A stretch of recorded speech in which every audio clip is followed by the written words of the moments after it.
finally. Offensive line, media, offensive line.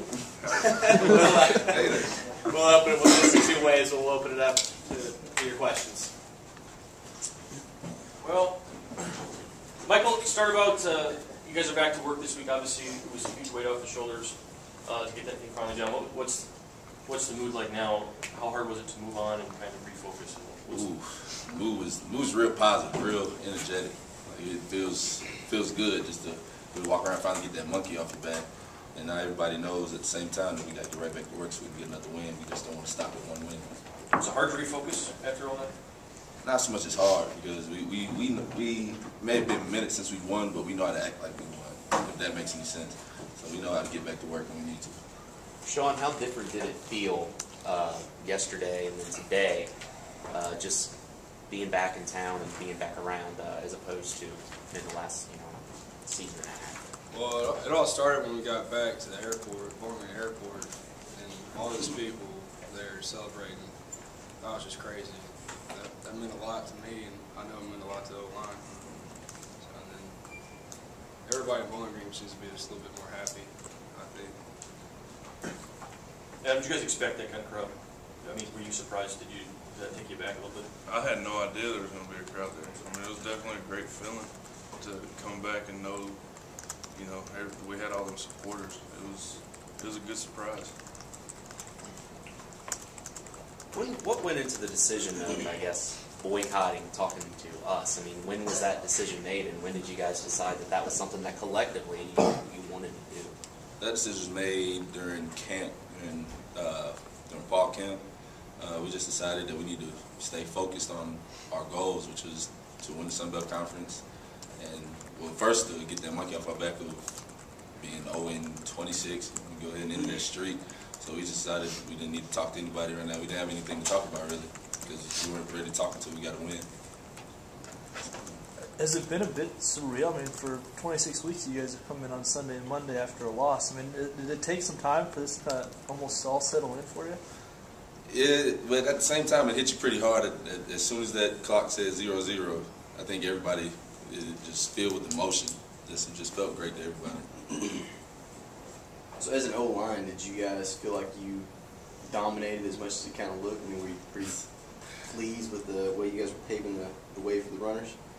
Yeah, I think we did okay. I'm not gonna say we did perfect, because there's always still some work to do, but I think we did good. We got the job done, and then some. Michael, what was the attitude like in practice last week? I mean, obviously, a lot of folks wanted to talk about the way the previous game had ended, yet you guys, and it showed on the field Saturday, you guys moved on in a way that a lot of other folks haven't. Coach Taggart's kind of said you guys aren't an ordinary football team, aren't ordinary guys, but was there a point at which everybody just collectively put their foot down? Certainly it seemed that way when you guys played down in Lafayette. I would say right after that Louisiana-Monroe game, everybody decided that we would never let that kind of situation happen again. Coach Taggart has been saying that we're a team that learns from our mistakes, and we weren't going to make the same mistake twice of having a lead and then letting it go away in the fourth quarter or the second half because we get lackadaisical and lose focus. So we made that our priority, to not lose focus and to just keep our eyes on the goal.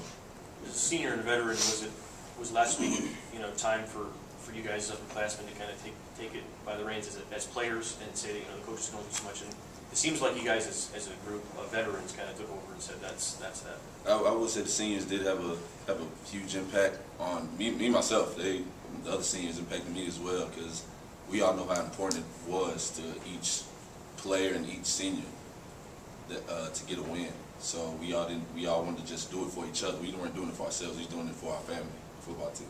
So. Last week, Coach Taggart talked about how the fourth quarter of the Monroe, you guys were not going to be defined by the fourth quarter of the Monroe game. Obviously, it seems like you did. How much did you really take that idea to heart going into that game this week?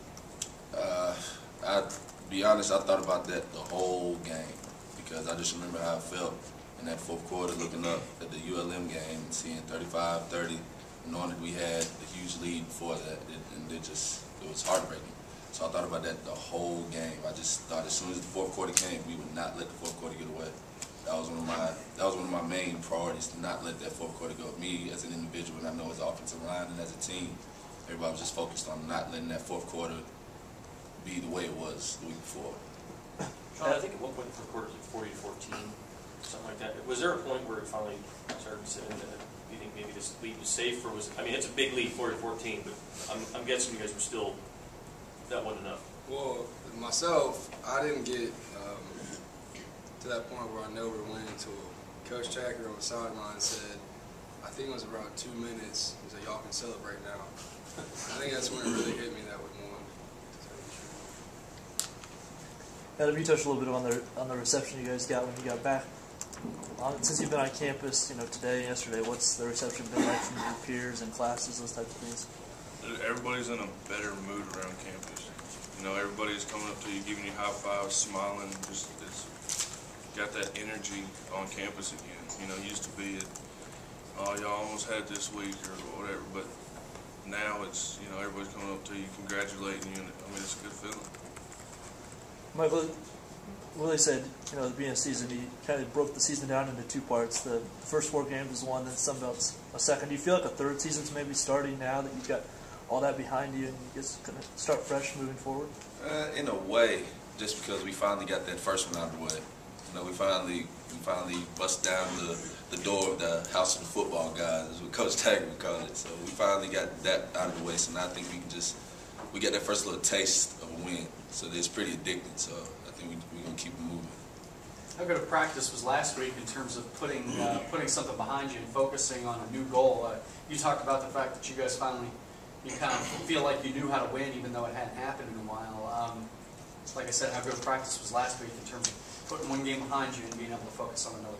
Practice last week it impressed me because I learned a lot about my team and my family last week, because I was here with the 2-10 season and the 0-12 season, and I honestly I thought going into that week that it was going to be the same kind of negative feeling, negative energy. But honestly, we came out there ready to work. Everybody had the mindset that we were not going to lose, and it really impressed me. Like I was at a loss for words for a while, because usually I talk and joking around with everybody, but I really had nothing to say, because I was shocked. Everybody was just ready to win. Everybody had the same thought in their heads. Everybody wanted the same goal.